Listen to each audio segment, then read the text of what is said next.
mbokki téléspectateurs yi safoo ci ànd ak ñun ci ITV yegg si leen ci seen ndaje total local ni ngeen ko atameeti am ay bés yu ne ñu dugg ci gox-goxaan yu nekk ci biir réew mi yëpp war a waxtaani lu jëm ci gox yi xam ngeen ko ñaar fukki fan ak ñett ci weeru janvier ci atum 2022 la ñu war a yegg si ci jongante goxaat yile bi la yoon nag li ñu war a waxtaanee tey jile muy ab gox boo xam ne miin nañ ko ci biir Ndakaaru la nekk ci digg gi sax mën nañ ko waxee noone Grand Dakar nekk ab gox boo xam ne ki ko jiite ci Jean-Baptiste Diouf moom moomee lan la def ba mu fi neweek léegi liggéeyam nan lañ ko war a mën a jàngate local yi ñu war a mën a jëm lan mooy seen ay défis yi xam ne war nañ ko relever ci gox ba lan mooy mbir yi xam ne ngone yi mag ñi ndaw yi ñoo ngi koy xaar yooyu nekk ay poñ yu bari yoo xam ne dinañ ci yëy yàbbi ci plateau bi ñu am dalal fii kii ti docteur Doudou Sène ñu gën ko xam ci groupe santé ak PNLP programme national de lutte contre le paludisme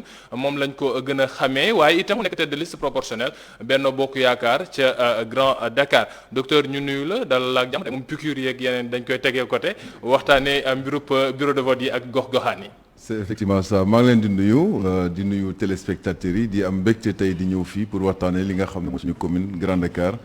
di profiter di ziare waa Grand Dakar yëpp ak ñëpp ñi ñuy suivre mais également di nuyu suñu naataango bi di Pathé nga xam ne ñoo bara bokk plateau bi. incha allah nuyu itam ni nga ko waxee Pathé Mbengue nekk ki jiite ndaw bokk gis-gis ca Grand Dakar nekk itam tête de liste proportionnelle bu bokk gis-gis foofee ca commune Grand Dakar Pathé su ma juumee nga jubbante ma wala su fekkee daa am lu ci des nga mottali ko maa ngi lay ziar bu wér ci la bàyyi nga nuyu waa Grand Dakar waaye itam waa Sénégal ak waa bitim réew. voilà merci Assane Fall peut-être man maay coordinateur national jeunesse bokk gis-gis. bu président Diop. donc maa ngi nuyu population Grand Dakar. di nuyu sama co-débatteur docteur Sène ñoo bokk Grand Dakar. te nga xamal aussi ñoo doon bokk xeex yëpp pour Jean-Baptiste jóge fi. donc maa ngi moom ñoo doon bokk xeex. xeex pour Jean dem. parce que aussi moom da doon théoriser Jean amul bilan Jean dafa war a dem. kon tey nag bu jàkkaarloo man nag pour demal Jean nag bon Libra dinañ ko teewlu mu andil ñu ci ay leeral ndax ku wax Grand Dakar ci laata njiital réew mi di wax kan mooy tête de liste ci gox-goxaan yi xamoon nañ ne xëccoo bi bëri woon na bopp yu bëri ñu doon leen ci yaakaar da ci mel ne jëwriñ gi ñu dénk lépp lu jëm ci mbirub jigéen ñi Ndeye Saly Diop ak ñeneen ñoo xam ne taxawoon nañu ngir bëggoon jiite gox ba docteur ni mu ko waxee nekkoon na loo xam ne ràññee woon nañ ko ci yow yaa ngi doon wax nan la ñu gën a jëmalee kanam Grand Dakar xeex yi xam ne dañ ko fa daan am yenn coow yu am dañ daan gis nga daan taxaw pour Grand Dakar waaye gisuñu la woon nga jege Jean-Baptiste bi la yoon nga dem ba mujj rangé wu ci ginnaaw Jean-Baptiste suñu wala du ma sax rangé wu ci ginnaaw mais ci wetam parce que liste proportionnelle nekkul liste bu ndaw ndax ci yu am solo yi la bokk ci suffrage bu bees bi ñu am lan moo waral jege boobee. ndax dafa am lu bees wala dafa am directive de parti bu am. merci beaucoup dinaa am mbégte trop di tontu ci question bu pertinent boobu nga xam ne yaa ma koy posé mais di tàmbali ci benn rappel historique sur le plan politique ni Grand Dakar bindoo. damay rappeler ne que Grand Dakar Benno Bokk Yaakaar bi ñaari bopp la woon. il y avait le ministre Ndeye Saly Dieng également du côté Jean-Baptiste Dieng. man en tant que membre de l'APR nekk qui dirigeait les cadres de l'APR au niveau de Grand Dakar. la logique dafa bëggoon ma ànd ak ki nga xam ne mooy ministre de la femme di ko jàppale ci li nga xam ne mooy mission di vulgariser la politique du chef de l'État au niveau de Grand Dakar. mais ñi ngi naan damay doon ŋàññi Jean. mais ku ma xam Grand Dakar ak politicien bu mu doon mosoo maa dégg man ma wax lu ñaaw ci doomu aadama wala ma ŋàññi ko ci dara loolu xaw ma ndax mën nga ko seede am na mën nañ ko seede wala dara. amul benn politicien parce que man sama politique au niveau de Grand Dakar dama nekk doomu Grand Dakar juddoo ci gox bi màggee ci ma newuma un politicien homme d'affaires boo xam ne dama ko def business waaw dafa bari parce que bari na ñoo xam ne tey jii ci fu ne la ñu dugg moom mii di wax nii ay temps rapproché woon na pour bokk ci man parce que man dama am une certaine autonomie di ñëw juddoo Grand Dakar màggee fa yaroo fa yàlla dimbali ma ba ma xam ne war naa mën a servir la commune de Grand Dakar loolu mooy taxoon sama tànk yi. de gestion boo gis nag amul benn perfection à 100% bu ciy nag Jean-Baptiste kenn du wax ne à totalité def na lu baax ci Grand Dakar. waaye ba président décidé ne moom kat mooy candidat bi idéal pour la commune de Grand Dakar par discipline de parti je me suis rangé totalement sur Grand Dakar parce que gis naa li mu def ci Grand Dakar. mais est-ce que yomboon na àndaat ak moom su fekkee ne d'accord nañu ci côté Ndeye Saly ak ni nga ko waxee itam nekkul ay ŋàññ wala leneen waaye ci mbiru programme ngeen doon waxtaanee su fekkee ne démb rek ngeen doon wax ne programme mu Jean Baptiste am na mbir yu ci des tey jii ngeen war a àndaat ak moom ngir campagne ci bilan ci bilan bi parce que man am naa eu le temps gëstu parce que man lu may def lu ne dama koy gëstu. Jean Baptiste toog naa de A à Z demander exactement ba nga fi toogee ba léegi lan nga fi def. Et sur cette base-là di fàttali ne Jean Baptiste yéex naa sax ànd ak moom. très sincèrement parce que à partir du moment où je me suis rapproché ba président de la République ma koy féliciter au départ au passage ci choix bi mu def ci Grand Dakar ci Jean Baptiste.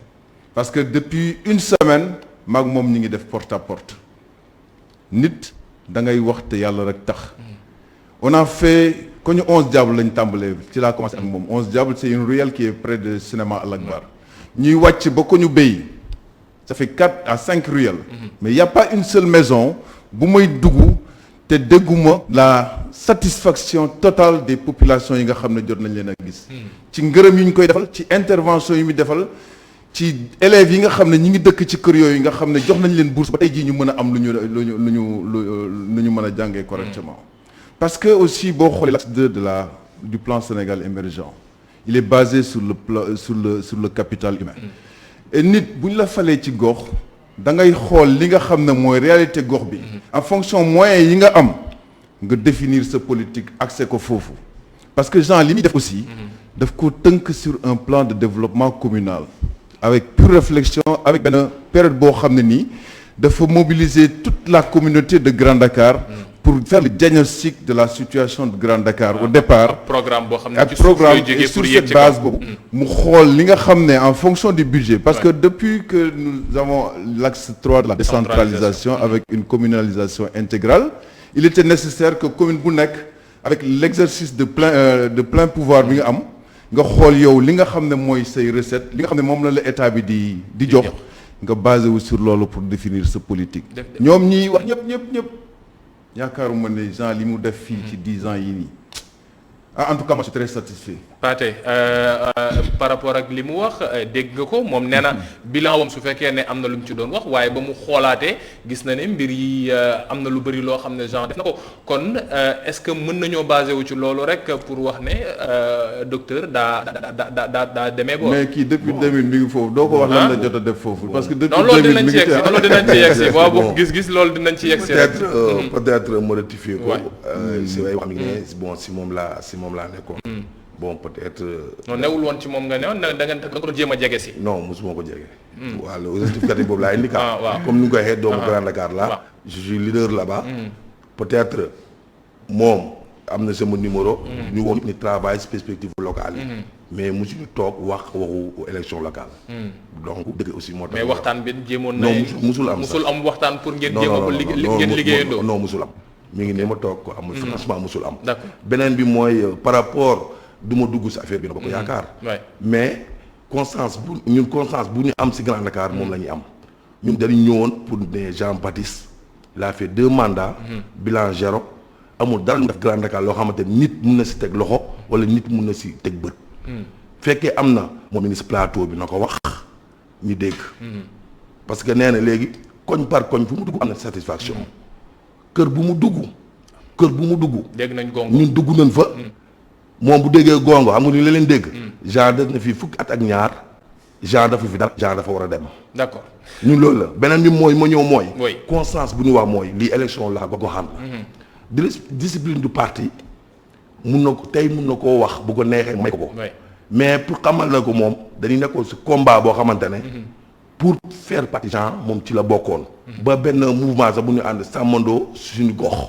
ba nga xam ne moom dugg na si moom jël na ne Jean dafa war a dem parce que Jean dafa fi dara. d'accord seen moo doon wax loolu. pour vous dire rek ne loolu moom tey bu ñuy wax Jean lii rek daf day am contradiction donc man comme moom c'est un cadre man damay bañ aussi. politique jarul yenn yi. waa Grand Dakar ñoo ngi teewlu xam naa ne ci ñaareelu pàcc total local bi dinañu yëy yàbbi ci ni ko docteur waxee li xam ne Jean Baptiste def na ko su fekkee ne defu ko itam Pathé moo ngi fi mën nañ cee andi ay leeral lan mooy itam seen programme ñaari pàcc yëpp jëm ci waa gox ba nan la nga mën a def ba gox ba lépp lu jëm ci mbirub ay insécurité assainissement ak yeneen mbir yi xam ne soxal na loolu ñu andi ci ay saafara nekk poñ yoo xam ne dinañ ci yëy yàbbi incha allah ci ñaareelu pàcc seen total local léegi ñu dem seetaani ji toute publicité.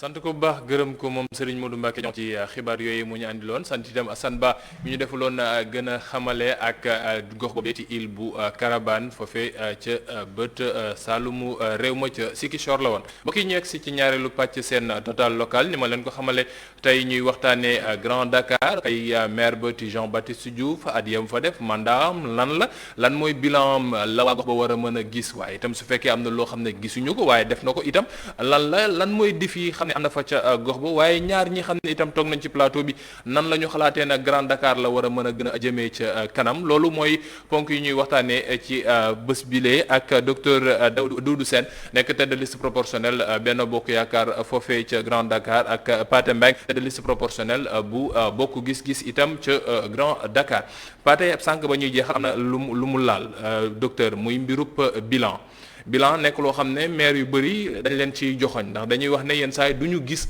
lu ñuy def dañ leen koy xawti wax sax leen wax na leen seen budget ñaar la fonctionnement 75% 25% yi la ñuy jël jox ko social bi mooy su dëj amee wala su ngénte amee wala yeneen ñuy mel est-ce que yow si sa gëstu bi nga def ba nga commencé ànd ak kii di Jean Baptiste lan nga seetlu ci nomenclature budgétaire bi liñ ci wax ci mbirub social est-ce que nekk na loo xam ne gox bi gis nañ ko de manière concrète. Effectivement, merci parce que man ba ñu décidé ne on va dans la même liste que Jean Baptiste li ma waroon mooy ma gëstu ne ko lan nga fi def exactement te bu ñu xoolee disons commune ils ont 9 compétences li ñuy wax 9 compétences transférées donc sur le plan santé lay commencer.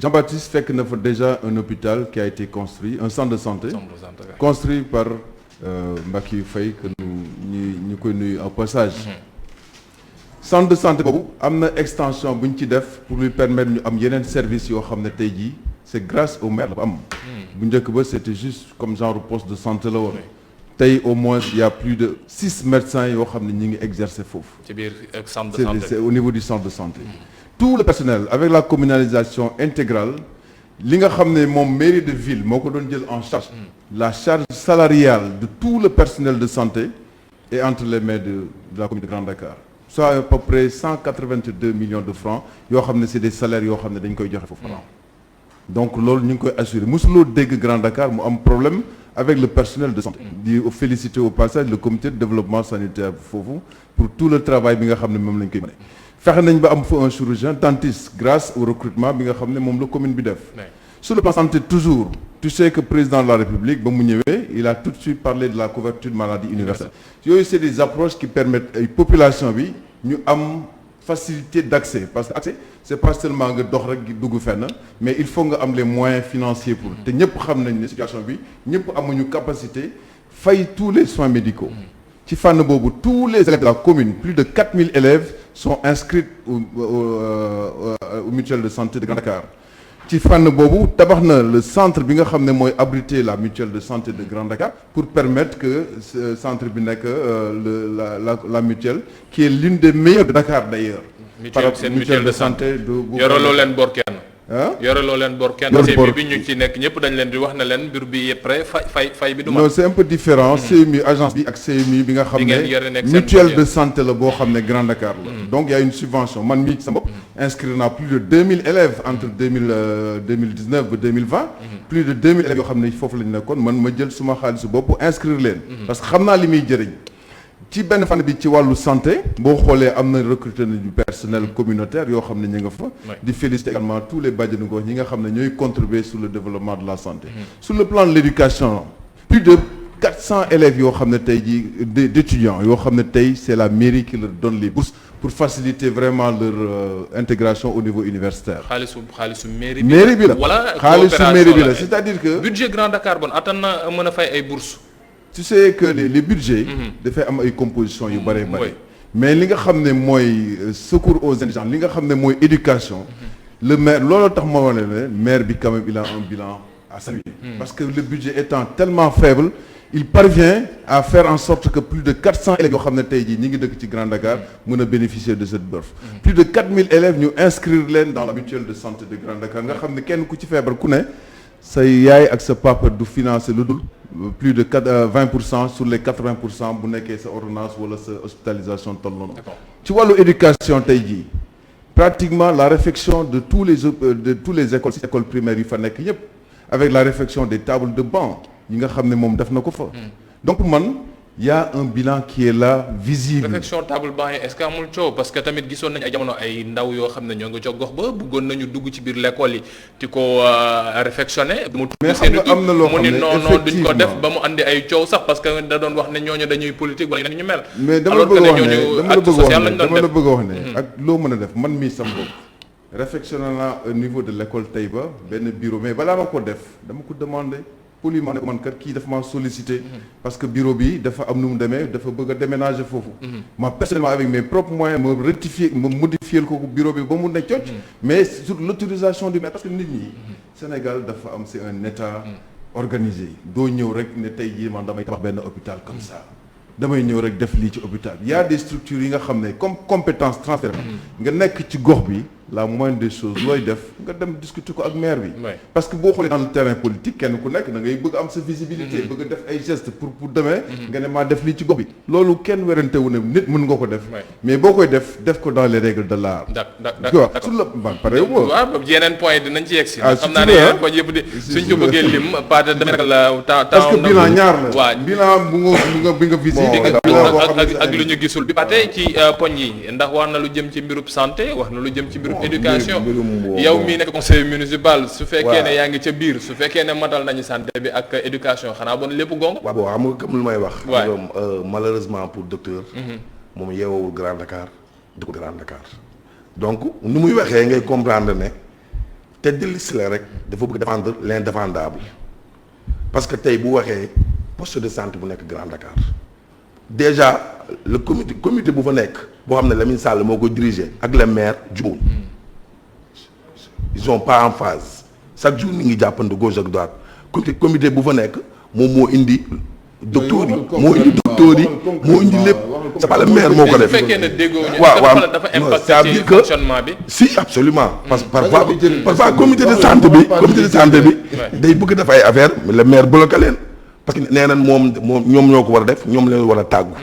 waaw chaque fois lu fa am comité de santé waa Grand Dakar ak bonne volonté yi ñoom ñoo ko fa def mais c'est pas le bilan du maire beneen bi mooy comme lu muy wax fin de mandat bu nekk mu toj ci ginnaaw ne day jéem a réfectionner day jéem a def ay yenn bâtiment yoo xamante ne ba nii may wax ak yow eggul ñu ngi ko toj nag ci ginnaaw sax ay xar ak ay lu nekk day dugg biir hôpital bi te loolu hôpital bi day tax sécurité amu fa ba nii may wax boo doxantoon gis ne seen centre de santé waa centre de santé bi actuellement waa Grand Dakar projet réfection mais matagul projet la sax yeggagul sax projet la tàng mi ngi dem ci élection projet la daal na benn mur indi na fa ay suuf indi na fa ay xeer mi ngi foofu tegu mais amul dal fa def loo xamante ne docteur Sène mi ngi je le prends en témoin beneen bi mooy actuellement boo demee Grand Dakar waa Grand Dakar mu fa lañ fajoo centre de santé Gaspard Camara lañ fajoo. Gaspard Camara gu nekk amitié. bu nekk amitié boo jëlee bu dee 100 personnes la presque les 70 personnes Grand Dakar centre de santé Grand Dakar la ñuy fajoo. lu waral loolu. mais lu waral loolu parce que am ngeen personnel de santé. waaw mais parce que ak lépp. waaw mais c'est parce que maire bi ni mu doon comme moom lu mu wax ni ci bilan santé bi. ak Grand Dakar maire bi bu ko defoon waa Grand Dakar du dem foofu. c'est parce que yëfi matul. parce que yëfi matul beneen bi mooy école Taïba bu muy wax fondation Alpha Dia benn fondation moo réfectionné école Taïba c'est pas le maire ay bonne volonté ñoo ñëw defar école Taïba boo demee Grand Dakar. kon yéen réfection bi yéen conseil municipal yi yéen en tant que conseil municipal toogoo leen waxtaan ci ban ni da ngeen koy réfectionné. wala nekkul budget bu mairie. waaw mais non mais conseil municipal là je suis bien placé pour wax ko. depuis 2009 ba 2021 amul route des Puits Issa Kane Taïba CM Aliou Diop amul benn table banc wala mur bu Jean-Baptiste peinture wala mu defar ko. du Jean-Baptiste maire bi. waaw la mairie c'est lui. c'est lui le principal mooy ordinateur des dépenses des fois dañuy génne ay budget mu def détournement d'objectif mu def virement de crédit bu neree defar école mu def virement de crédit def ko social bi 15 000 francs la Pâques 15 000 francs Tabaski 2009 à nos jours beneen bi moom bilan mooy am na benn yoon bu nekkoon dem stade Demba Diop. am na benn bâtiment bu ñu fa tabax loolu c'est l'œuvre de Jean moo indi kër la famille Dieng mu ne day dindi famille Dieng bi déloger leen yóbbu leen feneen loolu c'est ça le bilan de Jean-Baptiste actuellement à Grand Dakar mais mënu fa def ñaari mandat nga ni non tali la wala délocaliser loolu kese mënul ne 400 élèves yi étudiants yi ñuy jox bourse 4000 élèves yi ñu inscrire ci yan bourse la lañ jox bourse formation non y a pas de bourse formation xam nga bourse lan lay wax association des étudiants de Grand Dakar ñoo fa nekk ñoo nekk foofu à Grand Dakar chaque mois bu agent yi di fayeeku moom am na muy def c'est illégal sax même ñun xam na ni c'est illégal même ñun demoon na bu sous-préfet bi nee ko lu muy def c'est illégal c'est pas parce que day jax chaque étudiant 50 000 la comme les agents de am na nu ngi koy trouver moom am na mécanisme yu muy def ba jël benn 20 000 francs wala 15 000 ne étudiant bi man maa la jàppalee passe peut-être loolu lay wax kon amul bourse amul étudiant bu nekk biir Grand Dakar dafay yow boo xam ne Jean-Baptiste la jox bourse na la demal jàngi ji wala mu may la bourse na la demal ci école dégguma ko gisuma ko lu ma gis naa ne les étudiants dinañ am ay 15 000 wala 20 000 pour transport loolu su fekkee loolu c'est assez grave quand même su fekkee ne du bourse 25 000 wala 15 000 yu ñuy jox étudiant loolu am na fa waaw loolu am na fa bon nekkul leneen lu ñu bañ a tudd waaw loolu am na fa de xam nga mais bourse boo xamante ne pour les élèves étudiants non gisuma ko franchement docteur bismillah bon xam nga ay magum jëm bu ñu wax kenn ku nekk da ngay wax te yàlla rek tax moi j'ai pas intérêt à venir ici di raconter des histoires quoi lui il est dans le conseil municipal ci la bokk 400 élèves yoo xam ne inscrits nañ ko fa chaque fin du mois yoo xam ne dañuy jël seen bourse qui leur permettent de faire le transport de payer le restaurant déglu-moi ce que j'ai dit dinaa day am 15 000 sama bourse ba ma nekkee étudiant ba may am bourse complet c'était 36 000 francs demi bourse nga amoon ay 15 000 francs nga amoon loolu gens moo koy jël pour leur permettre de faire le transport le ticket restaurant le matin ak li nga añee ak li nga xam ne bu nekkee da nga loger foofu mais loolu dañ ko évaluer ba mu mat le conseil municipal non la moom bokkul ci seen nomenclature budgétaire non amul y'en a pas amul ci ligne ko ci bind amul si kii xamul am c'est pas un témoin ci ban ligne la est-ce que moom mi nga xam ne moo nekk conseil municipal xam na les différentes compétences transférées mais l'éducation fait partie des mais absolument waaw moom la donc c'est évident que da ngay am des lignes pour te permettre de prendre en charge non y'en a pas pour l'éducation non docteur man néew ma fii di def docteur lu mu lay wax docteur waaw dégg nga docteur xam nga yow ci conseil bi nga nekk waaw si laa nekk yow leer na yow xamuloo sax bilan bi nga xam ne exactement waaw mais moom laay wax mais quelqu'un bu nekk foofu waaw moom laay wax nii quand même lu may wax ni kay maam laay ak yow xam nga yow mi ma andi leeral par rapport ak domaine de compétence yi ak domaine ci la environnement gestion ressources santé population lu jëm ci mbirub éducation itam jar naa leeral ne docteur par rapport ak éducation ñaari poñ la ci muy préscolaire ak élémentaire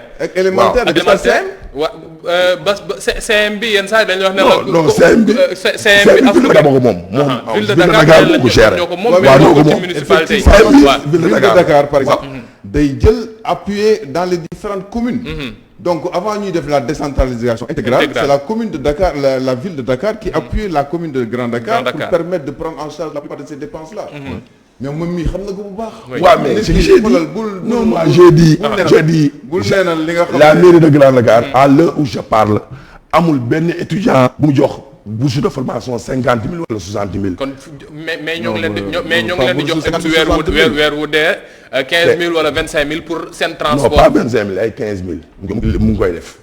comme lu may wax rek loolu taxawu la mën nañ ko boole ci social bi peut-être mën nañ ko boole. seen budget social. non c'est que j'ai dit. c'est que j'ai dit day nangu loolu. day nangu ne mi ngi def social boobu 15 000 comme lu muy def 15 000 Pâques noonu la ko defee. pour dire que.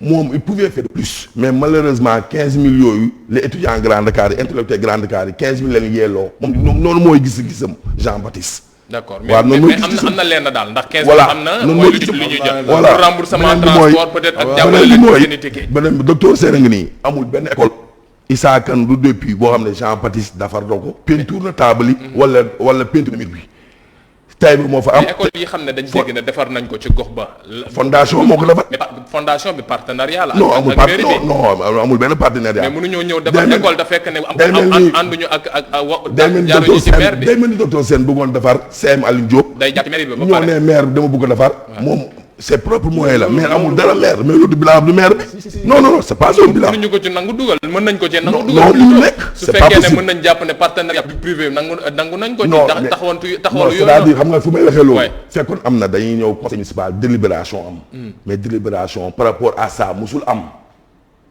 ak am na mais délibération am Non, yow musu- ci loolu waaw nga kon teg nag daal. mënuñu ko dugal Ouais. si bilan wu Jean Baptiste voilà day mel ni tey yow nga defal sa kër tabax ko bu mu rafet nga ne kër gi rafet na kër yu rafet Grand Dakar Jean Baptiste moo leen peinture Oui. te ay borom kër yi ñoo ko def duñ ko nangu d'accord dama la bëgg a wax docteur, ne les recettes ou bien les sources fii mairie di jëlee xaalis bu weesoo li ko état di jàppale boo xoolee bu baax commencé libellé am nañu don et legs man maa juddoo Grand Dakar am yéene defar bu ma amee yéene defar damay dem ci mairie bi mairie bi accordé ma def loolu dama koy dugal dans le bilan parce que tamit man doomu gox bi la parce que ñëpp ñi fa nekk tout ce qui est organisation communautaire de base mun na contribuer ah li nga xam ne mooy bilan ki nga xam ne moo fa toog parce que communauté bi yëpp la c'est pas pour rien parce que moom dafa nekk comme exécutif nii mais man am naa droit su may def suma bilan li nga xam ne même bu dee fondation Alpha Dia moo ko def man su ma ko joxuloon autorisation du ko def su ma amuloon yéene gu rafet nekk ci commune bi du ko def mais les budgets ak li nga xam ne moom la mairie bi yore tollul noo xam ne moom à lui seul il peut le faire tey jii boo gisee coopération avec les Belges là lan moo tax mu mën a apporter un plus c'est parce que les recettes amul fa pour permettre de réaliser yenn donc coopération décentralisée boobu ñu am ñoom ñooy ñuy permettre tey jii ñu mën a améliorer yenn affaires yi d'accord tey donc mais budget bi nga xam ne mooy budget brut bu la commune am na loo xam ne ñoom ñi di wax parti mi man xaw ma waa Grand Dakar ñuy gérer waaye ko mënut a gérer sa benn pantere kër sax mënoo ma nga naan da ngay gérer gérer docteur commune par rapport ak donc boo amul yenn vision large yi am capacité quand même mën a mobiliser des ressources extérieures wax dëgg fa yàlla bu yow nga dem toog bañ a gérer waaw mais parce que boo amul boo ma nee loolu c'est-à-dire mënoo ko dugal ci bilan que mu ngi texte amuloo capacité dinaa ko 2009 à nos jours amul benn réalisation bu fa am c'est-à-dire Jean Baptiste amul vision moom mënul jël wut ay partenaires wut ressources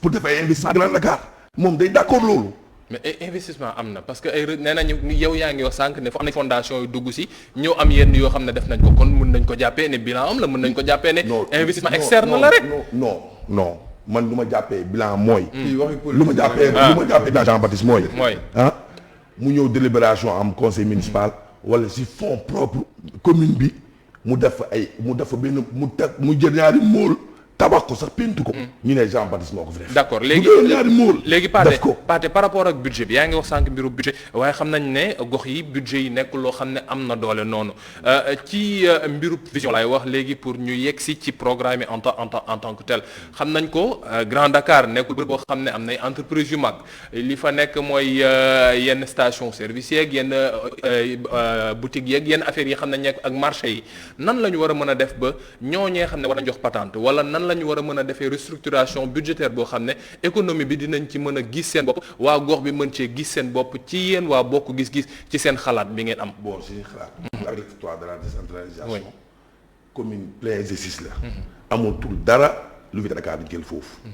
ba acte 3 bi amee ba léegi moom panneau yu fa nekk station yu fa nekk lépp lu doon dem ville de Dakar moom moo yor budget bi léegi Jean Baptiste ma ko yor. da ngay dem recruter un personnel qualifié nga bañ a jël ay personnel politique rek. yaa ci programme. voilà loolu laay wax bàyyi Jean Baptiste. waaw loolu laay wax programme si seen si suñu boss. ci seen xalaat ñun suñu xalaat bu ñëwee d'abord dañuy defar cadre de vie bi. cadre de vie bi bu ñu ko defee.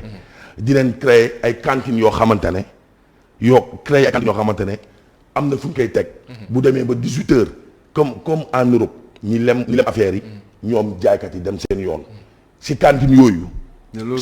si cantine yooyu. dinañ mën a képp koo xamante ne dina bëgg cantine dina fay. loolu dina tax recette bi yokku. beneen bi mooy marché de Grand Dakar bu ñu yàlla joxee mairie bi le 23 janvier incha allah marché bi dañ koy def à hauteur. dañ koy def à hauteur parce que seetlu noonu actuellement à Grand Dakar ba ci biir koñ yi marché bi ñu law na fa ba ci biir koñ yi loolu moo indi insécurité bi moo indi xat-xat yi léegi yenn koñ yi nekk environnement marché bi sax ñoom dañuy am problème yoo xamante ne seen doom yi duñu amatuñu quiétude donc loolu si cadre vie bu la bokk beneen bi mooy recette yi la nuit dina organiser de telle sorte que ñi jaay la nuit mooy fast food yi fa nekk dina leen recenser ñoom ñëpp la nuit ñu jëm a yokku bu dee nan ñoom dañ doon fay benn 10 000 ñun bu ñu ñëwee ni yokku xaalis bi ba nga xamante ne recette bi dina yokk. ñoom ñu dolliwaat li ñu war a fay. ñu dolliwaat li ñu war a fay. pour ñu am recette. est-ce que du tax gars yi daw. non du daw. parce que am nga duñ daw. loolu ça va nous permettre. table yu am jour yi. da ngay gis que Grand Dakar fépp léegi table la. c'est parce que ñoom moo lay gisee recettes yi. foo jot rek teg table boo tegee table bi si tali bi mu ne mairie bi moo autorisation.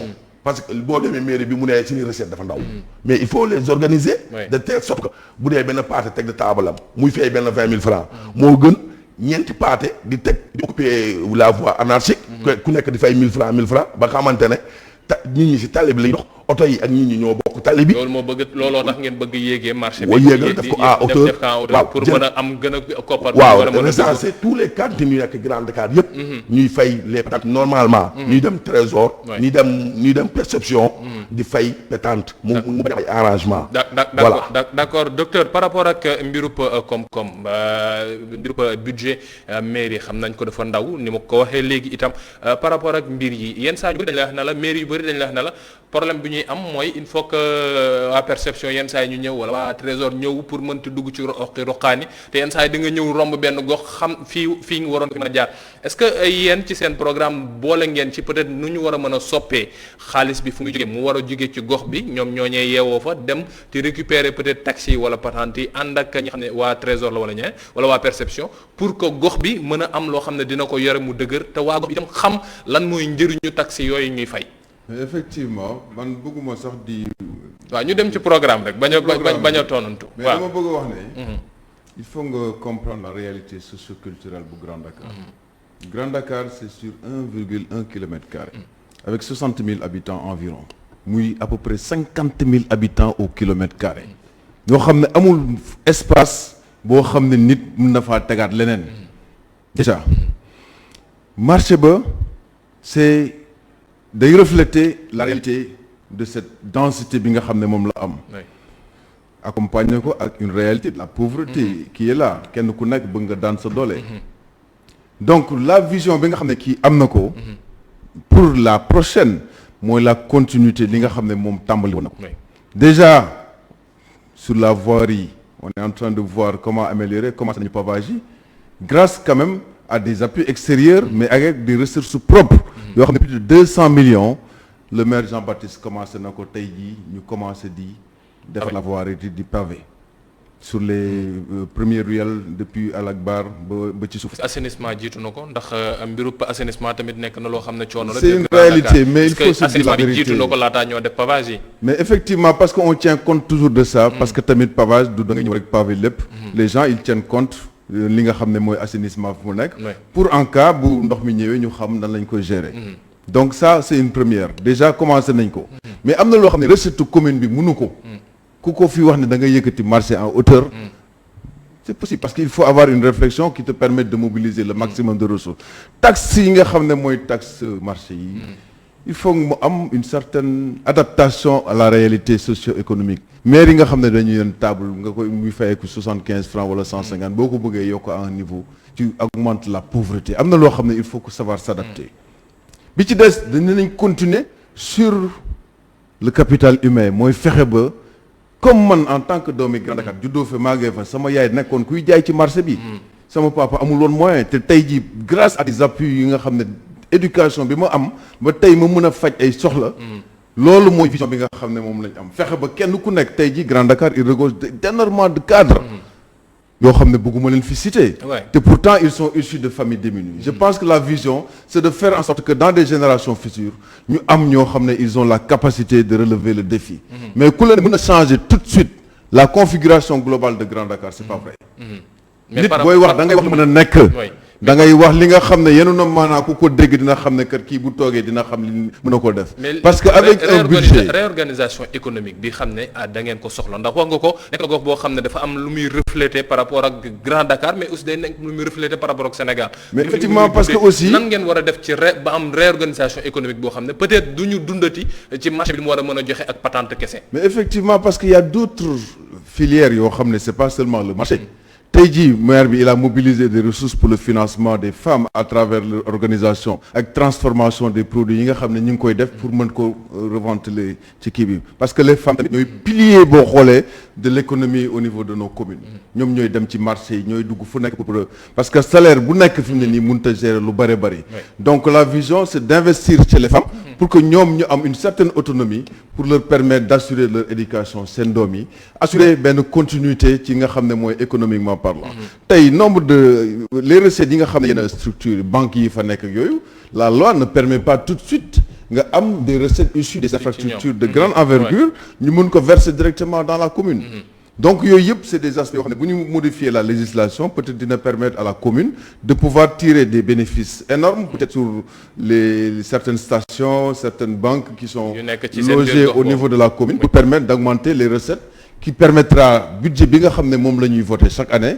qui ne tourne pas qui est moins de 600 millions nga war ci jël toutes les dépenses inhérentes au personnel toutes les dépenses sociales c'est une réalité qu'il faut reconnaître bu Pâques jotee bu Tabaski jotee bu Korité jotee il faut aider les familles parce que amuñu moyen ku mën a def fii ku wax ne yow di nga dugg fii ci Grand Dakar te doo ko def non Sénégal ñëppay jàppalante paate pour ñu avancer par rapport ak ndaw ñi parce que Grand Dakar bëri nay ndaw yoo xam ne soxla nañu ku leen taxaw wan leen yoon waaye itam mbirub insécurité ak yeneen yi xam ne dañ ko fay dégg ñu mën ko fa dindi yéen ban programme ngeen móol pour gone yooyee xam ne ñu mën leen yóbbu ci kanam en 30 secondes rek s'il te plaît après ñu tàmbali ñu yegg suñu ñëwaatee nga mën a yeggale waaw ban waaw peut-être ndaw ñi moom ñun bu ñu ñëwee incha allah dina leen former wutal leen xëy dina leen former wutal leen financement dina leen former ba bañ am formation yoo xamante ne fu ñu dem wone lu ñu am dinañ mën a liggéey. formation bi nan lay demee yan financement la encadrement bi nan lañ koy defee ak itam ñaar ñi xam ne ñoo toog ci plateau bi lañ def loo xam ne waa Grand Dakar war nañ ci mën a teg seen loxo ba mën a xàmmee ñii nii ca gox ba la ñu bokk loolu yëpp ay poñ la yoo xam ne incha allah suñu dellu soité après journalu français bi incha allah dinañ ci yàbbi léegi ñu seetaan tuuti publicité laata xibaaru 19:45 yi ànd ci ak soxna Adama Manouche Kaba.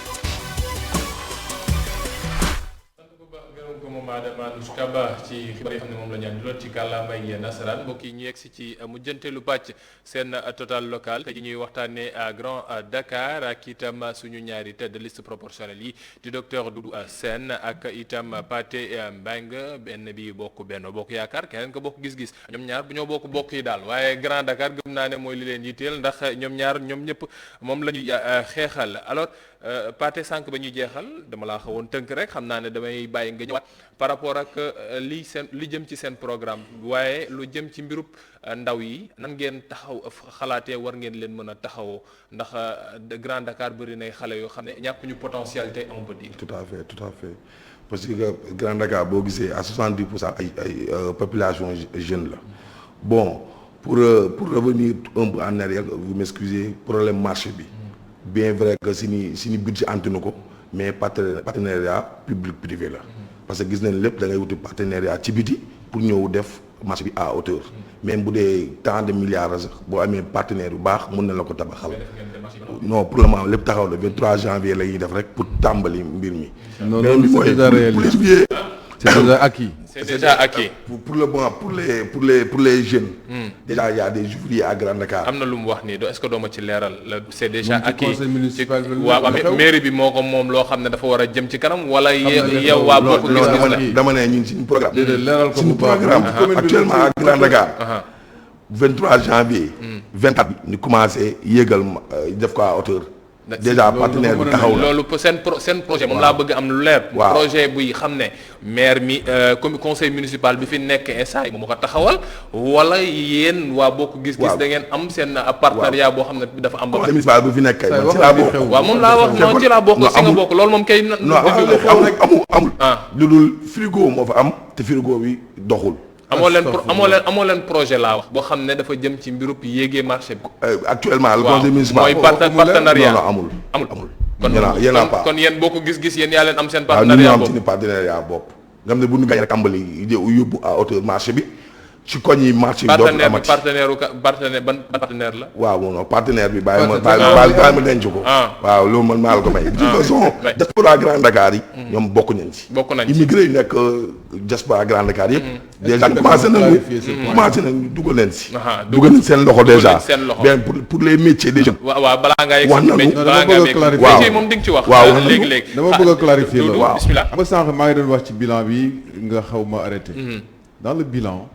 Le marché de Grand Dakar, c'est le seul marché de Dakar sur les 70 yoo xam ne moo am chambre froide fonctionnelle avec des panneaux solaires avec une bonne aération boo xam ne tey jii maire bi ak la collective moom mii ci la bokk. c'est son bilan. wax dëgg fa yàlla. permettre nañ ba am une bonne organisation une bonne aération.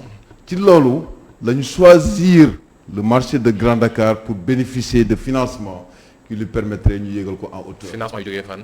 loolu nag du ma dugg dans les détails mais c'est grâce à ça c'est quelque chose qui est acté par le conseil municipal qui est là et qui va bientôt démarrer parce que Grand Dakar quand même grâce aux réalisations du maire a permis quand même ay bailleurs yi nga xam ne dañu bëgg ñuy liggéey permettre à Grand Dakar de relever le marché à hauteur pour permettre peut-être ni ñuy occuper. est-ce que délibération am na ndax dafa mel ne sax bu may déglu Pathé da doon wax ne. xam nga Pathé li bëri ci mbir yi mooy dañ dul délibéré moom moo tax mënu koo dugal ci bilan. non day wax ne moom est-ce que dina il est constant sax ci. waaw non man du ma tardé conseil municipal.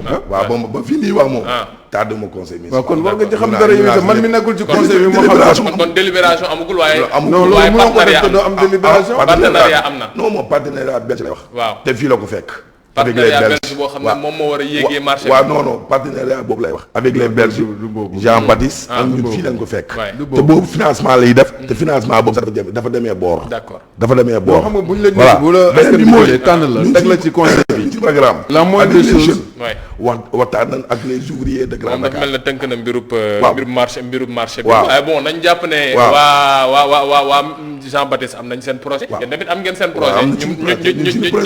ñu jàpp loolu. pour les jeunes si ndaw yi waaw. pour les formations. wax nañ danoo waxtaan ak les ouvriers de Grand Dakar. ñu ne leen dañuy bëgg jeune Grand Dakar yi di taxawaalu.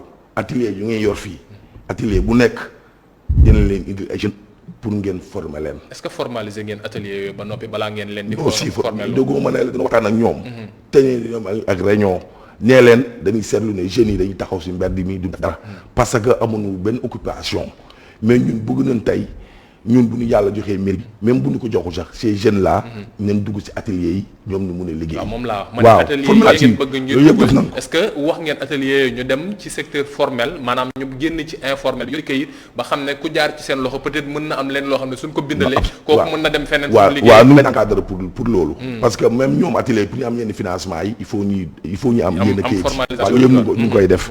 beneen bi mooy ñun bëgg nañu ay pavage arborisé. pavage yoo xamante ne koñ yi seetlu nañu moom yu mu jot a def sax baaxul mais bu ñëwee dañ def de telle sorte que non yu mu dafa def projet PACASEN la projet état la c'est ça la vérité aussi. mais Pathé. waaw même am na loo xam ne daf may xaw a jaaxal. parce que PACASEN quand même bokk na ci loo xam ne ay critères la yoo xam ne ñëpp nangu nañ ko bonne gouvernance da cee bokk laata ñoo wax ne diw mii nii maire bi dina jot ci koppar gi wala du ci jot. sànq sooy wax ne yenn saa yi mbir yi dañ koy defee ak ñeneen bonne gouvernance mënuñu wax bonne gouvernance dina ci mairie bu Grand Dakar kon. parce que PACASEN ñi ci nekk ci maire Sénégal yëpp ñëpp nangu nañu ko nee nañu mbiru bonne gouvernance dafa bokk ci ab poñ yoo xam ne dañu am solo. problème PACASEN tous les mairies du Sénégal bénéficient nañ PACASEN bi ça veut dire que nag yow yaay naan pavage la wala marché wala route goudronnée. yow yaa choisir waaw c'est toi qui choisis. mais maire yëpp jot nañu programme PACASEN bi. franchement am na ay maire yoo xam non jot nañu mi ngi ñëw parce que nee nañu dañoo am problème parce que ba léegi matal loolu moom ci poñ ñu yi. félicité état du Sénégal par rapport à ça. PACASEN bi waaw ñu félicité programme état du Sénégal. mais loolu bu amul woon. mool sax actuel conseil municipal bureau bi ñoom defuñu ko. waaw pour revenir sur les jeunes yi waaye ba léegi ñun def nañ benn constat ne les jeunes à partir de troisième ñoom ñu bari dañuy bàyyi jàng. bu ñu bàyyee jàng ñun dinañ leen wutal des formations de courte durée yoo xamante ne 6 mois la wala 3 mois. encore ni ngi def benn remarque ne pétrole baa ngi ñëw. sur le métier des pétrole ñu bari aussi dinañ leen yóbbu foofu. pour ñu jàng métier du pétrole. waaw ak gaz bi. léegi ni sur le problème des pavages am na ñoo xamante ne amuñu yenn niveau yi. mais pavage moom boo jàngee 1 mois rek. di nga mën a pavé. te léegi seetlu nañu Sénégal bi yëpp si pavé la jëm. ñooñu Grand Dakar ñun bu ñëwee en 5 ans dinañ def le maximum pavé koñ yëpp.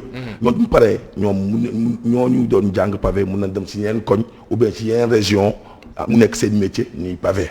waaw def nañ ko beneen bi mooy am naa prévu aussi benn parking communal boo xamante ne tous les voitures oto yëpp. Grand Dakar fu nekk lañuy taxaw. dañ leen di waaw am na si xalaat fu ñu koy def. parce que déjà am na espace yoo xamante ne. Grand Dakar am na espace bu nit mën a def dara yu itam de Bourgui de Gédo à xayma Cheikh Sidaat Aïdara ñu ñoom loolu Grand Dakar ñu ñoo ko moom. ñoom parking yooyu mi ngi fa. waaw ñu ñoo ko moom actuellement foofu. xamuñu comment ça se passe mais ñun bu ñu ñëwee on va organiser ça parking yooyu. mu nekk parking communal. ay jeunes Grand Dakar di si liggéey. mais pour le moment amul c'est anarchie moo fa am ku nekk moo fay gaara man benn parti moo ñëw rek di gàdday oto. mais ñun on va formaliser ba xam ne Grand Dakar moo ko moom. parking yi ay jeunes Grand Dakar di si liggéey. loolu dañ ko def. d'accord Doudou par rapport ak ndaw yi liggéey gi wax nañ ko buntu yi ñoo ngi ubbeeku moom leeral na ko léegi nee na dinañ xool nu ñuy def ba ku nekk ñu wut ay places yoo xam ne dinañ leen fa dugal waaye yenn saa yi débouché yi maire yi dañ la wax ne la man mënuma samay compétence boo ko ci wutal ndaw liggéey waaye peut-être ubbi ay opportunité mënut a nekk loo xam ne day ñàkk ngir maire yi defal ko yan buntu la maire yi Grand Dakar war a mën a exploiter peut-être pour ndawam yi mën a am fu ñu liggéeyee problème yi ñu fay dégg mbirum insécurité ak chômage bi nekk loo xam ne dina fa jóge ndax il faut le dire aussi Grand Dakar léegi ëpp la ndax ku nekk day ñëw dëkk si fa. effectivement mais comme moom boo xoolee dans son intervention mi ngi naan am na ñoo xam ne dañuy jàng ba egg 3e ñu bàyyi. man damay jël tout le temps exemple ci man. pour encourager encore politique bi nga xam ne le maire bu nekk. mooy fexe ba ñi nga xam ne ñi ngi ci école bi ñu mën leen a maintenir ba ñu egg yenn niveau yi. parce que c'est pas impossible. parce que teel a bàyyi jàng bi mooy indi souvent taux de chômage bu bari boobu. parce que da ngay dem ba benn instant nga am entre 17 ans 18 ans 19 ans bàyyi amuloo métier jànguloo xamuloo dara loo xam ne mën nañ la cee dugal. parce que il faut se dire la vérité bu ñu wax ne dañuy politique rek. dañuy wax lu nekk. da ngay xool li mën a nekk nga wax ko askan bi li mën a nekk mooy fexe ba maintenir jeunes yi 400 personnes nga koy jël pour assurer leur continuité. loolu c'est déjà quelque chose. parce que Grand Dakar il faut reconnaître qu'il y a environ 12 000 familles comme loolu boo jëlee 400 yoo xam ne tey jii yaa ngi assurer la continuité de leurs activités déjà c'est quelque chose. ñi nga xam ne nag amuñu métier nga fexe ba négocier avec les écoles de formation. te loolu gis naa ne bokk na ci perspective yi nga xam ne pour le prochain conseil municipal bokk na ci perspective yi. parce que wutal liggéey tamit du. sànq léegi yaa ngi wax ne ñu xool na la ñu def ba téye leen ci biir l'école yi.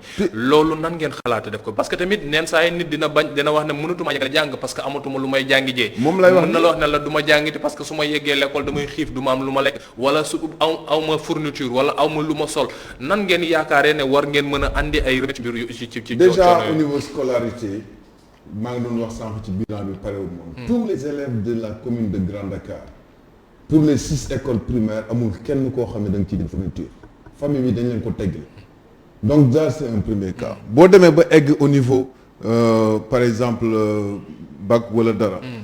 le maire ak l'équipe municipale dañuy négocier avec les écoles de formation professionnelle. pour au moins jeune bu fa nekk nga mën a am benn métier boo xam ne c'est un métier diplômant pour ñu mën la intégrer ëllëg.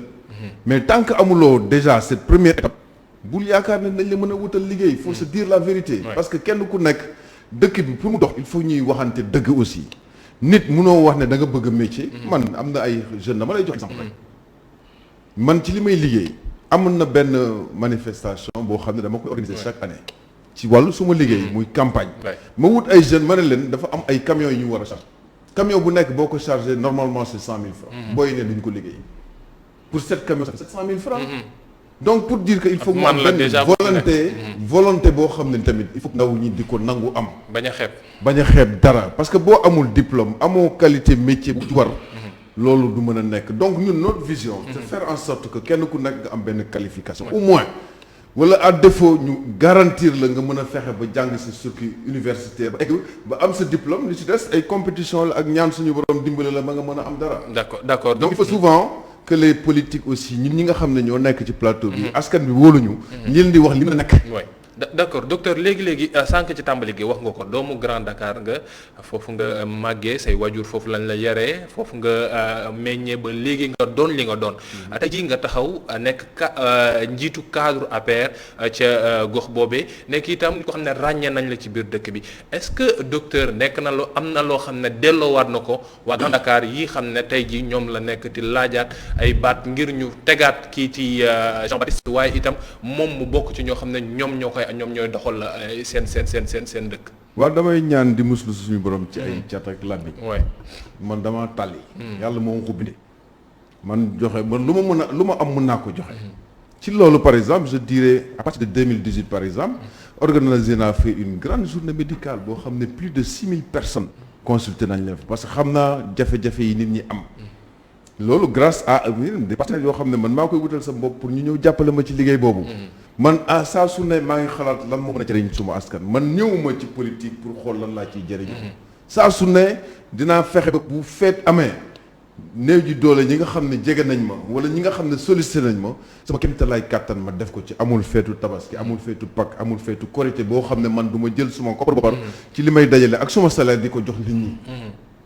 bi ci des jël naa plus de 10 ñoo xam ne jànguñu woon defuñu woon dara ma jël leen enrôler leen pour ñu am permis au moins métier chauffeur dara wala nga mën a am au moins loo xam ne compétence la pour la permettre nga mën a liggéey. bariwut mais 10 am nañu ko.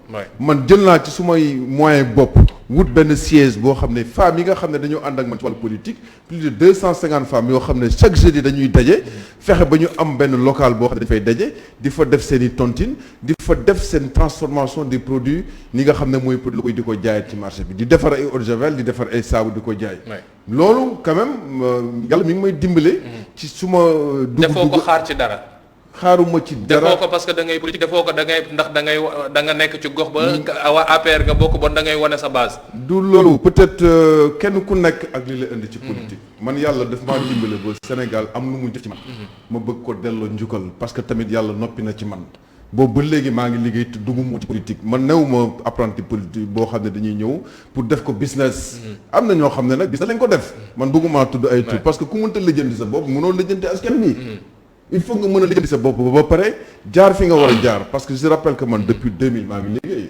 j'ai été médecin chef adjoint du district sanitaire de Kédougou pendant plus de 4 ans médecin chef de district de Kédougou médecin chef de la région de Kédougou jóge fa ñëw fii nekk fi directeur du service national de l'information sanitaire jóge fa demaat Matam pour dire que man Sénégal moo ma ñor su ma sañoon Sénégal day bokk ci réew yi gën a développé li ma am as tuut maa ngi fexe ba di ko bokk ak askan bi di fexe ba di leen dimbale ci lu ma mën ci ay ordonnance ci ay problème yu jafe-jafe yu ndawaan yi am loolu yàlla moom ma koy dimbale donc man maa ngi sant yàlla bu baax alhamdulilah mais ci loolu aussi waa Grand Dakar ñoo ngi gis seen bopp daal du jëf rek kese la man damay wax di conseiller jeunes yi di leen gëmloo seen bopp ne parce que c'est pas parce que seen parents yi amuñu mooy ngeen ñàkk a gëm seen bopp ci wàllu jàng bi ci wàllu ñafe di leen xamal ne àdduna amul dara luñ ci may et quand il a fallu s'opposer au maire pour loo xam ne nekkul je vais revenir sur ça man je vais revenir sur ça dama koy wax léegi man newuma ci di ay opposé mais nit bu defee lu baax ne ko def na lu baax li baaxul nga ne ko li baaxul te loolu mais bëgg a jël annuler lépp ne dara baax loolu duma ko nangu d'accord Pathé li ma laaj docteur rek laa lay laajaat nekk nga ci conseil municipal bi nekk nga itam koo xam ne ràññee nan lañ sa bopp nan nga taxawoo waa gox ba ndax ni mu ko xamalee léegi nekkul koppar goo xam ne peut-être rek moom ngi génnee na da nga koy jox nit ki waaye nan nga leen taxawoo ci lépp loo xam ne jëm na ci jëmale leen voilà mais xam nga yàlla dafa def ñu nekk ay doomu Grand Dakar doomu Grand Dakar mooy ñu foofu ñu juddoo d'abord ñun dañuy nekk si ay OCB ay organisation ci biir Grand Dakar ñuy dimbali suñu yaay yi c'est-à-dire que di leen assister ñoo xamante ne sax amuñu sax problème am nañ problème carte d'identité ñu ne leen ñi ngay def pour am carte d'identité ñu ne ñuy bokk si ay ASC di encadrer joueurs yi di dem di football si ASC di jëli coupe di indi xam nga fu may waxee fi ñu déparé c'est-à-dire Grand Dakar daf ñu ñor même les mosquées dañuy dem di ko bale fu am dëj am muy bànneex muy naqar ñu teew corona bi bu mu amee ñun ñu organiser wu partout à Grand Dakar chaque rue def fa saabu ndox ak lépp moom nag jàpp na si ñu noo ko def Grand Dakar bu mu daj ba corona bi ndax dëgg yàlla mu war fa nu mu war a mel waaw ci waaw voilà ci biir Grand Dakar waa Grand Dakar pour dire les ASC man ñi rek les ASC man aw ma poste bu mu am mais ak lu ma yàlla wësëgal maa ngi wut ay ballon waaw mais maa ngi wut ay ballon ay maillot di leen may bàyyil xaritoo mag Ablaye Wade waaw maa ngi wut ay bal léegi ci Pape Diop la nekk waaw maa ngi wut ay bal ak ay bal maillot di jox ASC li ñu soxla ndax ñoom ñu soxla sur le plan social benn Ablaye benn pend bu ñëwee ne ma paate am naa lii lu ma yàlla wësëgal ma sédd ko ñoom di leen assister lii ma wax nii nag boo demoon micro territoire def ko Grand Dakar dina leen apporter de mi ngi def lii waaw waaw ñu ngi koy def ñaar ñëpp lu baax li ngeen waaw engagement communautaire bi il faut le waaw ñu koy def waaw am na un engagement communautaire très fort boo xam ne ñu ngi ko def bon beneen bi mooy yu bëree bëri loolu moom waaw beneen bi mooy comme lu ñu wax daat waaw jamono ji ngeen nekkee woon mairie Dakar waaw jamono ji nekkoon mairie Dakar ndax dëgg yàlla waaw waa Grand Dakar gisoon leen seen bopp si mairie Dakar président Pape Diop ñoom jooyu ñu woon mais léegi ki ngeen teg ci kaw mooy Thierno Birahim waaw maam Thierno c'est un jeune moom moo nekk ci moom ngeen waaw moom mooy tête de liste majoritaire vraiment c'est un jeune engagé cadre la aussi il est bien formé docteur xam na si dara encore beneen bi mooy mënal na boppam mu ñu mënal waa Grand Dakar dëgg rek li ñuy wax d'accord voilà parce que dafa dugg si cadre j'ai compris non pour dire ñu ci liste nous sommes des cadres moi je suis cadre au ministère du tourisme et des transports aériens ñeneen aussi y a des cadres moom nag yàlla dénk na ko am na degré présidentiel moo tax mu sànni ko xeer moo tax mu ñëw Grand Dakar non yéen a bokk gox rek li ngeen di def gox bi la docteur une dernière question pour terminer est-ce que vous défendez pas l'indéfendable ndax Jean-Baptiste quand même Grand Dakar ñuy dal ci kawam bëri na loolu est-ce que dina yomb ngir ngeen taxawaat Jean-Baptiste ba image bi xam ne peut-être on peut dire écorné nag ñu bëri ñoo ngi koy écorné mu nekk loo xam ne dina dem. ma wax la benn mbir. man séeréer la murit la du ma gëmut. lu ma wax suba ba ngoon rek loolu laa gëm. si c'était pas défendable du ma ñëw fii di ko defal. d'accord wax dëgg fa la Jean-Baptiste jox ma lekk jox ma naan amalu ma benn njëriñ. au contraire man maa am njëriñ yàlla moo dogal loolu. donc ñëw fii di wax lu teguwut amu temps bi wax dëgg fa la quand je défends quelqu'un c'est parce que c'est visible c'est là su fi nekkul loon du ma ko wax moom mii xam na ko waxi politicien man du ma ko def lu ma wax lu ne rek boo demee di nga ci teg sa loxo prescription médicale la donc non moom c'est un cadre vraiment nag dëgg yàlla macha allah mais discipline parti moo tax mu ànd ak Jean mais bu du woon sant leen bu baax gërëm leen Doudou Sène docteur oui ci des c'est l'occasion parce que tamit mënuñoo terminer message bi ak tendance de cette violence bi ñuy wax partout ils sont tous des frères nañ ko def ki nga xam ne yàlla am na mu nekk maire bi wallahi day nekk maire te coow du jib kon lépp nañ ko def parce que xam nañ ne parti yi dinañ dem te Grand Dakar dina fi des ñun ñëpp ay doomu Grand Dakar lañ nañ ko def fair-play parce que ni mu nekkee camp bale bu ëllëgee mën na am ñu bokkaat camp pour l'intérêt suprême de Grand Dakar et de la ville de Dakar de façon générale appel du pied boobu xam naa ne après soo leen génne di ngeen ci war a waxal sant ko baax docteur Doudou Sène nekk tête de liste proportionnelle ca Benno Bokk Yaakaar bu Grand Dakar ak Fatou Mbengue tête de liste proportionnelle itam bokk gis-gis ñoom ñaar doon yàbbi lu jëm ci mbirub Grand Dakar nan la ñuy def ba jëmale ko kanam ndax itam seen i ñaari candidat ñoo bokk ci ñiy jongante Mame Thierno Birahim Mbengue wala Guèye Ndiaye ak kii ti Jean-Baptiste Diouf moomee ti maire bu parti socialiste waaye moom la njiitu réew mi tegaat ci bopp bi ngir ñu dem ci jongante yi sant leen jox leen dig daje ëllëg incha allah beneen gox yeneen maire wala yeneen candidat incha allah waxtaanee lu jëm ci biir Sénégal laata ñu yegsi ci élection ba ñaar fukki fan ak ñett ci weeru janvier ci atum 2021 fanaan ak jàmm jërë ngeen jëf.